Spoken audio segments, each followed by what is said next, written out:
अस्सलाम वालेकुम दोस्तों क्या दज्जाल के खुरूज का वक्त करीब आ चुका है। दज्जाल इस दुनिया में कैसे जाहिर होगा, क्या क्या अलामतें होंगी, यहूदियों ने क्या क्या तैयारी कर रखी है दज्जाल की आने की। तो दोस्तों मुफ्ती सलमान अज़हरी साहब की इस बयान को पूरा सुने। उन्होंने इस बयान में पूरा मुकम्मल बताया है कि दज्जाल के आने से पहले क्या क्या निशानियाँ जाहिर होंगी, यहूदी लोग क्या क्या तैयारियां करेंगे। तो आपसे गुजारिश है कि इस वीडियो को पूरा देखें, लास्ट तक देखें और वीडियो पर बने रहें, जिससे आपको भी इल्म हो कि दज्जाल से आने से पहले क्या क्या निशानियां जाहिर होंगी, यहूदी क्या क्या करेंगे, क्या क्या फितना पैदा करेंगे। तो वीडियो पर बने रहें, पूरा ज़रूर देखें आखिर तक। ताला अलैहि वसल्लम ने ये इरशाद फरमाया कि दज्जाल को जो मसीहा समझते हैं वो यहूदी हैं। यहूदी उसके इंतजार में कितनी सदियां गुजार चुके हैं। आज में यहूदियों का एक कैलेंडर निकलता है जिसको वो गॉड कैलेंडर भी कहते हैं, खुदाई कैलेंडर कहते हैं। उस कैलेंडर को अभी 5777 साल गुजर रहे हैं, यानी तकरीबन 5500 साल पुराना एक कैलेंडर है। उस तारीख से आज भी यहूदी चल रहे हैं। इस तारीख को वो सबसे ज्यादा अजमत वाली तारीख समझते हैं, जिसमें 3 बार 7 आ रहा है, 5777 में। और इस तारीख की निशानदेही इनकी पुरानी किताबों ने की थी। उस एतबार से अब ये बड़ी तैयारियों में लगे हुए हैं। मैं यहूदियों के टॉपिक पर अगर अर्ज करूं कई दिन चले जाएंगे, कई दिन, कि ये आज पूरी दुनिया को अपने शिकंजे में रखने के लिए, सारे इंसानों को अपने गुलामी का तौक पहनाने के लिए जो जो इन्होंने किया है वो हमारी सोच से भी बहुत दूर है। हमें वक्त कहाँ है ये सब चीजें पढ़ने का और सुनने का। गेम में मसरूफ करके जो हमें रखा है, हमें आपस के एक दूसरे की लड़ाइयों में जो मसरूफ कर रखा है, सोचने का भी वक्त नहीं दिया जाता। यहूदी अपने मसीहा का इंतजार कर रहे हैं, दज्जाल के आने का इंतजार कर रहे हैं, और वो इंतजार अनकरीब इनका खत्म होने वाला है। मुकद्दस किताबें जो आसमानी किताबें हैं, अगरचे वो रद्दो बदल हो गई, लेकिन जो बाकियात हैं तौरात में या तलमूद, यहूदियों की मुकद्दस किताब, old testament, new testament, Bible, ये जो मुकद्दस किताबें जिनकी उनके नजदीक हैं, उनकी इबारात, उनकी आयात के मुताबिक दज्जाल के आने का जमाना बहुत करीब आ चुका है। दुनिया के 3 बड़े मजहब, जिसमें ईसाई, मुसलमान, यहूदी, पुराने भी मजहब, ईसाइयों के नजदीक भी दज्जाल काफिर है, मुसलमानों के नजदीक भी दज्जाल काफिर है। सिर्फ यहूदी उसे अपना मसीहा समझते हैं, और उनके बड़ों ने ये सारे पेशनगोइयां की हैं कि उस मसीहा के आने से पहले तुम्हें दुनिया में क्या क्या करना है, वही तैयारियां वो कर रहे हैं। अब आपको समझ में आई होगी बात कि यहूदी इतना इंटरफेयर क्यों कर रहे हैं, पूरी दुनिया में घुसपैठ क्यों कर रहे हैं। आपको पता है, इन्हें बताया गया है कि अगर तुम्हारा मसीहा तुम्हारे सामने आना है तो पूरी दुनिया को तुम्हें अपना गुलाम बनाकर रखना होगा। हर जगह तुम्हारी हुकूमतें कायम होंगी जिस वक्त वो मसीहा तुम्हारा उतरेगा। बहुत सारी अलामत मैंने उनकी किताबों से पढ़ी हैं, इंजील मेरे पास रखी है। बहुत सारी चीजें यहूदियों को ये बशारतें दी गई कि तुम्हारा मसीहा उस वक्त उतरेगा जब इजराइल में, यानी सारे यहूदी जमा हो जाएंगे। ये मुकद्दस जमीन पर सारी दुनिया के यहूदी जमा हो जाएंगे। ये जमा होने का काम 70 साल पहले से इन्होंने शुरू किया है। और उसके बाद एक और इन्हें बशारत दी गई है कि इंजीर का दरख्त जब तुम्हारे मुल्क में फलने फूलने लगे तो समझ लो कि तुम्हारा मसीहा आने वाला है। इंजीर तो समझते होंगे आप। ये बहुत सारी वो बातें मैं अर्ज कर रहा हूं जो आम तकरीरों से हट करके हैं। मैं सिर्फ इसलिए अर्ज कर रहा हूं कि एक नए साल में हम कदम रखने जा रहे हैं, और हम ये अब नए साल क्या क्या गुल खिलाने वाला है उससे अलर्ट करना ये मेरी अपनी जिम्मेदारी है।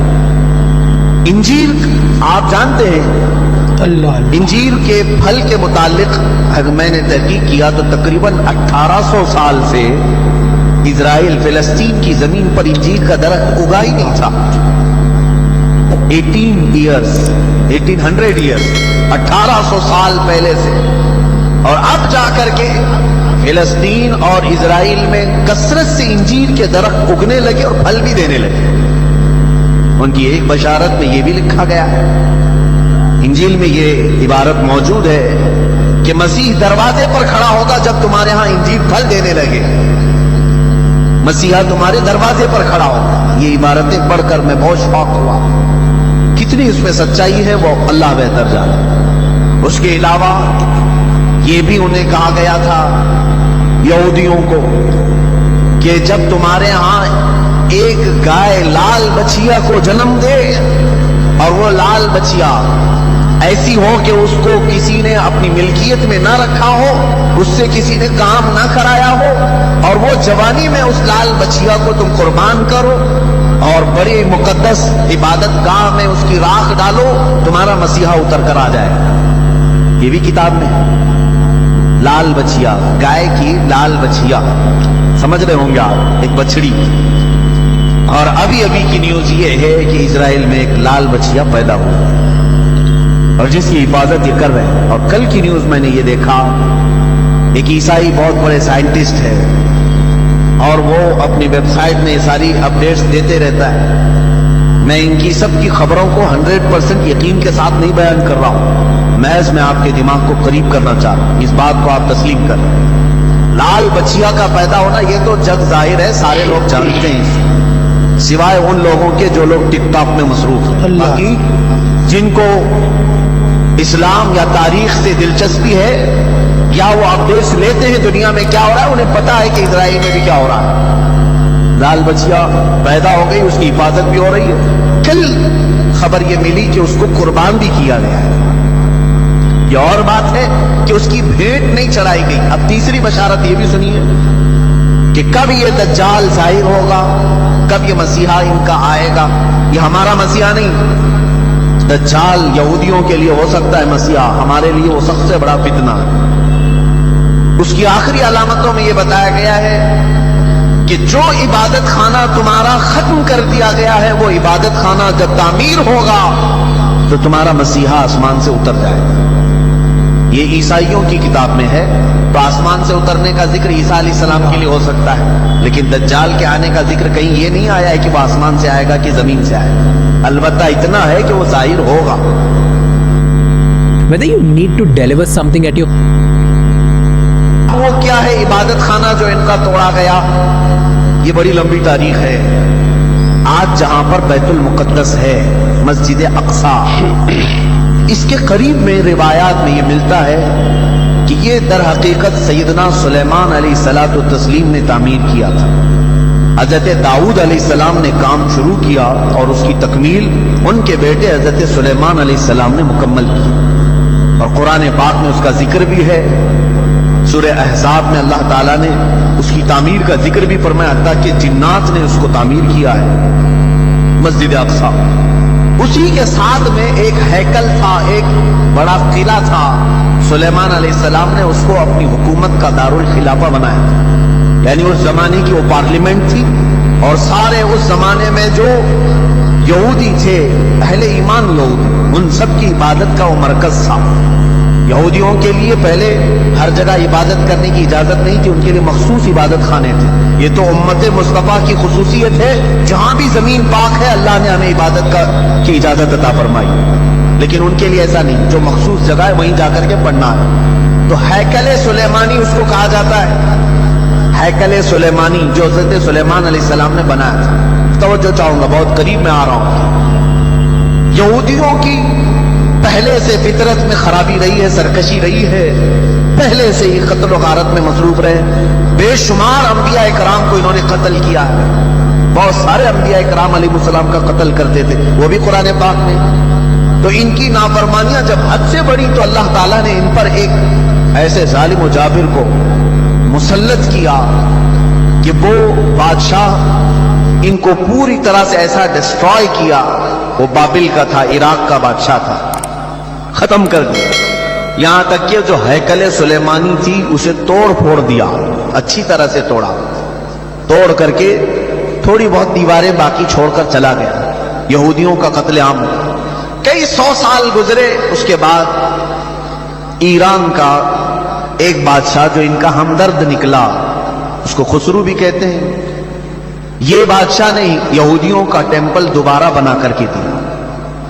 دوبارہ بنایا, اور دوبارہ یہ ٹیمپل اس کو انگلش میں کہتے ہیں, جو ان کا ہولی ٹیمپل ہے, हैकल सुलेमानी है, दोबारा इसकी तामीर किया और फिर कई सौ साल गुजरे। फिर एक बादशाह हरक्यूलस जिसको ये कहते हैं, हिरकल आजम, इसने, ये ईसाई था, यहूदियों पर हमला किया, फिर इस टेंपल को तोड़ दिया और ऐसा तोड़ा कि उसकी एक ईंट भी बाकी नहीं रखी, सारी चीजें खत्म कर दी। उसमें बहुत सारी चीजें जो नायाब थी, जैसे ताबूते सकीना जिसका जिक्र कुरान में है, एक संदूक था पिछले नबियों के पास, वो मूसा अलैहिस्सलाम के पास भी था, जिसमें हजरत आदम अलैहिस्सलाम का असा था। बहुत सारे नबी गया और बात थे, बनी इस्राइल उस संदूक को लेकर चलते थे हर जंग में, कभी भी जंग में जाना हो तो वो संदूक लेकर जाते थे, उसको ताबूते सकीना कहते हैं। उसे रख करके दुआ करते थे, अल्लाह उनको फतह अता करता था। वो ताबूत भी खत्म कर दिया गया था, वहां से गायब हो गया था हरक्यूलिस के जमाने में, सब खत्म हुआ। टेंपल दूसरी मर्तबा डिस्ट्रॉय हुआ है, डेमोलिश कर दिया गया है। ये बात आपके दिमाग में रहे, 2 मर्तबा तामीर हुआ और 2 खत्म कर दिया गया हैकल सुलेमानी। उसके बाद सदियां गुजर गईं, रसूल करीम सल्लल्लाहु तआला अलैहि वसल्लम की तालीमात ने दुनिया को रोशन किया और फिर ईसाइयों का कब्जा जो बैतुल मुकद्दस पर था, सैयदना उमर फारूक रज़ियल्लाहु तआला अन्हु के जमाने में उनसे भी इस मुकद्दस मस्जिद को आजाद कराया गया और मस्जिद अक्सा मुसलमानों का उस वक्त से लेकर के एक मुकद्दस मकाम बनकर रही। कब से? हजरत उमर फारूक रज़ियल्लाहु तआला अन्हु के जमाने से आज तक। हाँ, बीच में एक मर्तबा और ईसाइयों ने उस पर गलबा किया था, तो सुल्तान सलाहुद्दीन अय्यूबी रहमतुल्लाह अलैह ने भी इस मस्जिद अक्सा को आजाद कराया, उसके बाद से आज तक। लेकिन उसका क्या, जो टेंपल टूटी।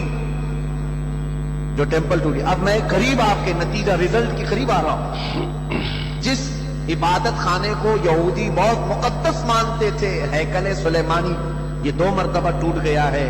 अब सुनिए कि इनकी बशारतों में यह तक लिखा गया है, जिस वक्त तुम अपना इबादत खाना तीसरी मर्तबा तामीर करोगे, तुम्हारा मसीहा आ जाए। अभी